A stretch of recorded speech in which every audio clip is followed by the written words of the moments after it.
இன்றைக்கு நாம் தியானிக்க இருக்கிற வசனம் நீதிமொழிகள் 14ஆம் அதிகாரம் 1வது வசனம். புத்தியுள்ள ஸ்திரீ தன் வீட்டை கட்டுகிறாள், புத்தி இல்லாத ஸ்திரீயோ தன் கைகளினால் அதை இடித்து போடுகிறாள். இன்னைக்கு கர்த்தர் நம்மோடு இடைப்படுகிற வார்த்தை, ஒரு புத்தியுள்ள ஸ்திரீ வீட்டை கட்டுகிறாள், தன் குடும்ப வாழ்க்கையை கட்டுகிறாள். ஆனால் புத்தி இல்லாத ஸ்திரீயோ தன் கைகளினாலே அதை இடித்து போடுகிறாள்ன்றார். அப்போ இன்றைக்கி குடும்ப வாழ்க்கையை நடத்துகிற ஒவ்வொரு சகோதரிகளும் தங்கள் வாழ்க்கையை எப்படி கர்த்தருக்குள்ளாக கட்டி ஞானத்தினாலே அது கட்டப்பட்டு நிலைநிறுத்தப்படணும் என்ற காரியங்களை குறித்து தான் நம்ம இன்றைக்கி கற்றுக்கொள்ளப் போகிறோம். நீதிமொழிகள் 24ஆம் அதிகாரம் 3-4 வசனம் சொல்லுது, வீடு ஞானத்தினாலே கட்டப்படும். ஒரு வீட்டை ஒரு ஸ்திரீ கட்டணும்னா அது ஞானத்தினால் தான் கட்டப்படும். அந்த ஞானம் எப்படி உண்டாகும்? கர்த்தருக்கு பயப்படுதலே அந்த ஞானம். தேவனுக்கு நாம் பயந்து நடக்கும்போது, கர்த்தருக்கு கீழ்ப்படிந்து நாம் நடக்கும்போது அந்த வீடு ஞானத்தினால் கட்டப்படும். கர்த்தருக்கு பயப்படுதலே ஞானத்தின் ஆரம்பம் என்று வேதவசனம் சொல்லுது. அந்த ஞானத்தை கர்த்தர் நமக்கு தருவார். ஒரு குடும்பத்தை நாம் எப்படி பிள்ளைகளையும் கணவன்மார்களையும் பெற்றோர்களையும் இல்லையா உறவுகளை நாம் எப்படி கட்டி கர்த்தருக்குள்ளாக நடத்தணும் என்பதே அந்த ஞானம்தான் ஸ்திரீகளுக்கு கர்த்தர் கொடுக்கும்போது அந்த வீடு கட்டப்பட்டு இருக்கும். ஞானத்தினாலேன்னு சொல்லப்படுது. விவேகத்தினாலே அது நிலைநிறுத்தப்படும். எந்த ஒரு காரியத்தையும் வேகமாக எடுத்து பெண்கள் செய்யாதபடிக்கு அவங்க எப்பவுமே பெண்கள் பொறுமையாக இருப்பாங்க இல்லையா? அப்போ நீடிய பொறுமையோடு அவங்க இருக்கும்போது அங்கே என்ன ஆகும்? வேகம் இல்லாதபடிக்கு விவேகம் காணப்படும். அப்போ குடும்ப வாழ்க்கையும் விவேகத்தினால்தான் நிலைநிறுத்தப்படும். யோசித்து அந்த குடும்பத்துக்கு, பிள்ளைகளுக்கு, கணவனுக்கு, பெரியோர்களுக்கு என்ன செய்யணும் என்பதை கவனத்தோடு ஞானத்தோடு செய்யும்போது அந்த குடும்பம் அழகாக கட்டப்பட்டு இருக்கும். ஏன்னா அறிவினால் அறைகளும் அருமையான இனிமையான சகலவித பொருட்களினாலும் நிறைந்திருக்குமா. அப்போ தேவன் ஞானம் நமக்குள்ளே விளங்கும் போது, ஸ்திரீகளுக்குள்ளே தேவன் அந்த அறிவை கொடுக்கும்போது நம் அறைகள் எல்லாம் அருமை. அதாவது நம்ம வீடெல்லாம் கூட எப்படி இருக்கும்? நீட்டாக வச்சுருப்பாங்க இல்லையா? ஞானம் உள்ள ஸ்திரீ வீட்டை எப்பொழுதுமே சுத்தப்படுத்தி நீட்டாக வச்சுருப்பாங்க. அப்போ அது ஞானம் எங்கேருந்து வருது? கர்த்தரிடத்துலேருந்து வருது. அவரிடத்துலேருந்து தான் அறிவும் புத்தியும் வருகிறது. அப்போ நீங்கள் தேவ அறிவிலே ஞானத்தில் இருக்கும்போது உங்களுடைய அறைகள் எல்லாம் இனிமையான அருமையான பொருட்களினாலே நிறைந்திருக்கின்றார். அப்போ ஒரு புத்தி உள்ள ஸ்திரீ தன் வீட்டை கட்டும் போது இது எப்படி அழகாக இருக்குன்னு பாருங்கள். நீதிமொழிகள் 21ஆம் அதிகாரம் 9வது வசனம் சொல்லுது, இந்த புத்தி இல்லாத ஸ்திரீயை சண்டைக்காரின்னு சொல்லப்படுது. வேதவசனம் என்ன சொல்லுது? சண்டைக்காரின்னு சொல்லுது. சண்டைக்காரியோடு ஒரு பெரிய வீட்டில் குடியிருப்பதை பார்க்கிலும் வீட்டின் மேல் ஒரு மூலையில் தங்கியிருப்பதே நலம்னு வேதவசனம் சொல்லுது. எப்பவுமே குடும்பத்தில் சண்டை சச்சரவுகளோடு இருக்கிற பெண்களை குறித்து இந்த வார்த்தை. அப்போ அந்த மாதிரி எப்பவும் சண்டை போட்டுக்கிட்டே இருந்தால் அந்த வீட்டில் இருக்க கணவன் என்ன பண்ணுவாங்க? அவங்களுடைய தொல்லை தாங்காமல் வீட்டின் ஒரு மூலையில் போய் அவங்க தங்கி இருப்பதே அவங்களுக்கு நலம்னே சொல்லுது. ஏன்னா அந்த சண்டை சச்சரவுலேருந்து தன்னை விலகி காத்துக்கொள்ள அப்படி விலகி போயிடுறாங்களாம். அப்போது சண்டைக்காரியோடு குடியிருப்பது அவ்வளோ கஷ்டம் இல்லையா? அந்த மாதிரி பெண்கள் இன்றைக்கி இருக்கக்கூடாது. தேவன் நம்மளுக்கு என்ன கொடுத்துருக்கிறார்? சாந்தமும் மனத்தாழ்மையும். பெண்களுக்கு நீடிய பொறுமை, அதுதான் உங்களுக்கு மறைந்திருக்கிற நற்குணமாக இருக்குதுன்னு சொல்கிறார். அந்த குணத்தை நாம் வெளிப்படுத்துகிறவர்களாக இருக்கணும் இல்லையா? தேவன் நமக்கு கொடுத்துருக்கிற அன்பின் கனிகள், அன்பு, சந்தோஷம், சமாதானம்னு நீடிய பொறுமை, சாந்தம், தயவு, இச்சையடக்கம், நற்பண்பு, விசுவாசம்லாம் பார்க்குறோம் இல்லையா? அந்த 9 கனிகளை வெளிப்படுத்தணும். அதே போல் நீதி செய்கிறவர்களாக இருக்கணும், உண்மை முத்தமாக இருக்கணும், பரிசுத்தத்தை காத்து கொள்ளுகிறவர்களாக இருக்கணும், தான தர்மம் செய்கிறவர்களாக இருக்கணும். இதெல்லாமும் ஒரு கனிகளை வெளிப்படுத்துகிறதா இருக்குது. அப்படி பெண்கள் இந்த கனிகள் எல்லாம் வெளிப்படுத்தி தங்கள் வாழ்க்கையில் அவங்க வாழும்போது அந்த வீடு புத்தியுள்ள ஸ்திரீ கட்டின வீடும், ஞானத்தினாலே அந்த வீடு கட்டப்பட்டோம், அறிவினாலே அந்த அறைகள் எல்லாம் அருமையும் இனிமையான பொருளில் நிறைந்திருக்கும் என்று சொல்லப்பட்டது போல இருக்கும். ஆனால் அந்த சண்டைக்காரியோடு அடுத்து சண்டைக்காரி அடுத்து கோபக்காரின்னு சொல்கிறாரு பெண்களை. 2 விதம் இல்லையா? சண்டைக்காரியும் கோபக்காரியும் உள்ள ஸ்திரீயுடன் குடியிருப்பதை பார்க்கலும் வனாந்திரத்தில் குடியிருப்பதே நலம்னு நீதிமொழிகள் 21:19 சொல்லப்படுது. அப்போ சண்டைக்காரி கோபக்காரின்னு சண்டை போடுறவங்கன்னு இருக்காங்க, மிகுந்த கோபத்தை வெளிப்படுத்துகிற பெண்களும் இருக்காங்க இல்லையா? அப்படிப்பட்ட பெண்களோடு குடியிருப்பதை வாழ்வதை பார்க்கிலும் வனாந்திரத்தில் இருப்பதே நல்லதான். அப்போ அந்த சண்டையும் கோபமும் ஒரு பெண்களுடைய வாழ்க்கை எப்படி கெடுத்து போடுகிறதுன்னு பாருங்கள். அப்போ நம்ம இன்றைக்கி எப்படி இருக்கணும்? கர்த்தருடைய சாந்தத்தையும் மனத்தாழ்மையும் நீடிய பொறுமை உள்ள தேவன் அவர் இல்லையா? அவருடைய அடிச்சுவடை நமக்கு விட்டு போயிருக்கிறார். ஸ்திரீயான நாமும் அதை நாம் பின்பற்றி நடக்கும்போது குடும்ப வாழ்க்கை சமாதானத்தோடு இருக்கும். இதுக்கு உதாரணமாக நம்ம வேதாகமத்தில் பார்க்கும்போது ரூத்தை குறித்து நம்ம பார்க்கலாம் இல்லையா? ரூத்து மோவாபு தேசத்து பெண். அந்த இலையில் அவங்க வாழ்ந்த அவங்க ரூத்து, நகோமி, அதுக்கப்புறம் அவளுக்கு ஒரு இன்னொரு சகோதரனுடைய மனைவி அவங்களும் இருப்பாங்க. அப்போ இந்த ரூத்து என்ன பண்ணுறா? தன் கணவனை இழந்து போகிறா. நகோமியும் இன்னொரு நகோமியுக்கு 2 மகன்களுடைய மனைவிகள் தான். ஓர்பால் என்பவள் இன்னொருத்தி. அப்போ இந்த ரூத்து, ஓர்பால் இந்த 2 பேருமே நகோமியும் விதவை ஆயிடுறாங்க. அப்போ மோவாப் தேசத்தை விட்டு பெத்லெகேமுக்கு அவங்க திரும்பி வராங்க மறுபடியும்.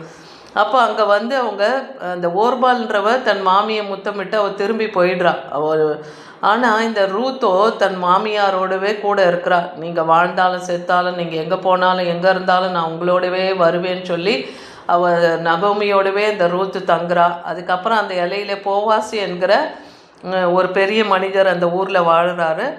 அவர் இடத்துல போய் அவள் வேலை செய்து அங்கே சிந்துகிற தானியங்களை எல்லாம் சேகரித்து தன் மாமிக்கும் அவளும் சாப்பிட்டு புசித்து வாழ்கிறாங்கன்னு பார்க்குறோம். அதே போல் அவள் கற்புள்ள ஸ்திரீயாய் வாழ்கிறாள். அதே போல் போவாஸ் இவர்களுக்கு உறவு முறையாக இருந்ததுனால நகோமி அவரிடத்துல இரக்கத்தை பெரும்படியாக சொல்லி அனுப்புவாங்க. அதே போல் அந்த இரக்கத்தை பெற்றுக்கொள்ளுவாள். அதுக்கப்புறம் போவாஸ் ரூத்தை மணந்து கொள்ளுவார். அப்போ இந்த ரூத்தை அவர் திருமணம் செய்த போது அந்த பட்டணத்து ஜனங்க ரூத்தை எப்படி வாழ்த்துறாங்கன்னு பாருங்கள். ரூத்து 4ஆம் அதிகாரம் 11வது வசனம். அப்பொழுது ஒளிமுக வாசலில் இருக்கிற சகல ஜனங்களும் மூப்பரானவர்களும் அவளை நோக்கி, நாங்கள் சாட்சிதான், உன் வீட்டிலே வருகிற மனைவியை கர்த்தர் இஸ்ரவேலை வீட்டு கட்டுவித்த 2 பேராகிய ராகேலை போலவும் லேயாலை போலவும் வாழ்ந்திருக்க செய்வாராகன்னு சொல்லி அந்த பட்டணத்து ஜனங்க போவாசியும் ரூத்தியும் வாழ்த்துறாங்க. எப்படி? லேயாலும் ராகேலும் போல. யாக்கோபுக்கு எப்படி 2 மனைவிகளை கர்த்தர் கொடுத்தாரோ அதன் மூலமாக இஸ்ரவேல் சந்ததி பெருகினது இல்லையா? அதே போல் உன் சந்ததி பெருகும்னு சொல்லி ரூத்தியும் வாழ்த்துறத பார்க்குறோம். அப்போ ஒரு புத்தியுள்ள ஸ்திரீ தன் மாமிக்கு கீழ்ப்படிந்து நடக்கிறா, அவளுக்கு அன்பு செலுத்துக்கிறா, கடைசி வரைக்கும் தன் மாமியை விடாமல் அவள் பாதுகாக்கணும்னு நினைக்கிறா. அதே போல் அவர் கற்பிலும் பரிசுத்தத்திலும் அவள் நீதியிலும் உண்மையிலும் உத்தமமாக இருக்கா. அப்போ இது யார்? புத்தியுள்ள ஸ்திரீயாய் தன் வீட்டை கட்டுகிறாள் இல்லையா? போவாசை திருமணம் செய்து அவங்களுக்கு ஓபேத் என்ற பிள்ளை பிறக்குது. ஓபேத்துடைய மகன் தான் ஈசாயுடைய மகன் தான் தாவீது. அப்போ தாவீதின் சந்ததியில் வந்தவர் தான் ஆண்டவராகிய இயேசு கிறிஸ்து. பாருங்கள், அது தாவீதுடைய சந்ததியில் 14வது சந்ததியாக தான் ஆண்டவராகிய இயேசு கிறிஸ்துவே நமக்காக இந்த உலகத்திலே மனுஷகுமாரனாய் பிறந்தார்னு பார்க்குறோம். அப்போ ரூத்தின் வழியாக தான் ஆண்டவராகிய இயேசு கிறிஸ்து இந்த பூமிக்கு வந்ததையே நம்ம பார்க்குறோம். அப்போ ஒரு புத்தியுள்ள ஸ்திரீயாய் தன் வாழ்க்கையை அவள் கட்டி கொண்டதை பார்க்குறோம். அதே போல் நீதிமொழிகள் 9ஆம் அதிகாரம் 13-15 பார்க்கும்போது அடுத்து மதியற்ற ஸ்திரீன்னு சொல்லப்படுது. வாயாடியும் மதியற்ற ஸ்திரீ எப்படி இருப்பாங்கன்னு.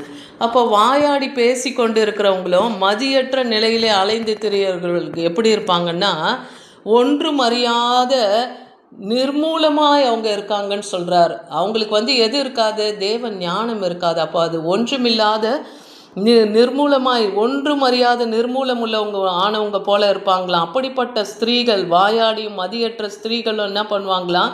அவங்க தங்க வாசப்படியில் நின்று கொண்டு பட்டணத்தின் மேடைகளின் மேல் ஆசனம் போட்டு உட்கார்ந்து தங்கள் வழியில் போகிற வழிபோக்கர்களை எல்லாம் பார்த்து, எவன் பேதையோ அவன் இவ்விடத்தில் வா அப்படின்னு சொல்லி வேசித்தனத்துக்கு அவர்கள் அழைக்கிறார்களாம். யார்? இந்த மதியற்ற ஸ்திரீகளும் வாயாடிகளுமா இருக்க ஸ்திரீகள். பாருங்கள், புத்தி இல்லாத ஸ்திரீகள் தன் குடும்ப வாழ்க்கை என்ன பண்ணுறாங்க? இடித்து போடுறாங்க. இன்றைக்கி கர்த்தர் நம்மோடு இடைப்படுற வார்த்தை என்ன? புத்தியுள்ள ஸ்திரீ தன் வீட்டை கட்டுகிறாள், புத்தி இல்லாத ஸ்திரீயோ தன் கைகளினாலே தன் வாழ்க்கையை இடித்து போடுகிறாள்னு பார்க்குறோம். அப்போ இன்றைக்கி நாம் எப்படி நடக்கணும்? புத்தியுள்ள ஸ்திரீகளாய் வீட்டை கட்டணும் இல்லையா? கர்த்தராகிய கண்மலையாகிய கிறிஸ்துவின் மேல் நம் குடும்ப வாழ்க்கையை, பிள்ளைகளை, கணவன்மார்களை, நம்மையும் குடும்பத்தையும் ஒப்பு கொடுத்து கட்டும்போது அந்த வீடு எப்படிப்பட்ட பெருவெல்ல மழை வந்தாலும் அந்த வீடு அசையாது. அது கிறிஸ்துவுக்குள்ளாக நிலை நிற்கும் இல்லையா? இங்கே யெசபேலை குறித்தும் பார்க்கலாம். 1 ராஜாக்கள் 16ஆம் அதிகாரம் 31ஆம் வசனம். இந்த யெசபேல் என்பவள் யாருன்னா, பாகால் தீர்க்கதரிசிகளுக்கெல்லாம் அரசியாக இருக்கா இல்லையா? அப்படிப்பட்டவளை யார் மணந்து கொள்றா? இஸ்ரவேல் வம்சத்து ராஜாவாகிய ஆகாபு மணந்து கொள்றாரு.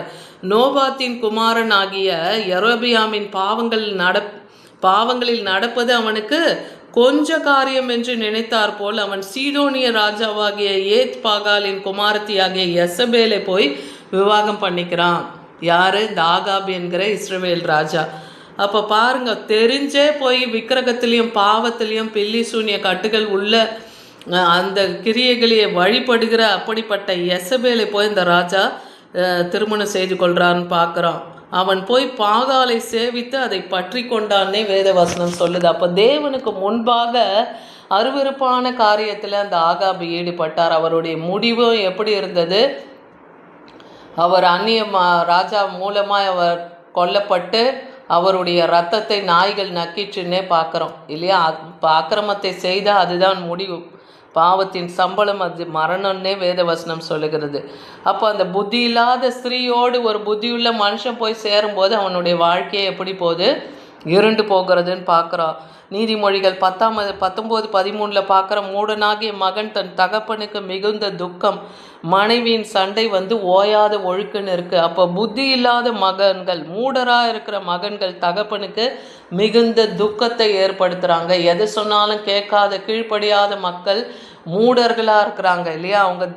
உங்களுடைய தகப்பன்மார்களுக்கு துக்கத்தை ஏற்படுத்துகிறாங்க. அதே போல் சண்டை போடுகிற மனைவியானவள் ஓயாத ஒழுக்கு. எப்படி ஒரு ஓட்ட வீட்டில் எப்பயுமே மழை பெய்தால் தண்ணி ஊற்றி கொண்டே இருக்குமோ, அதை போல் சண்டைக்காரியினுடைய வீடும் இருக்குமா, ஓயாத ஒழுக்கு ஊற்றி கொண்டே இருக்கிற போல்.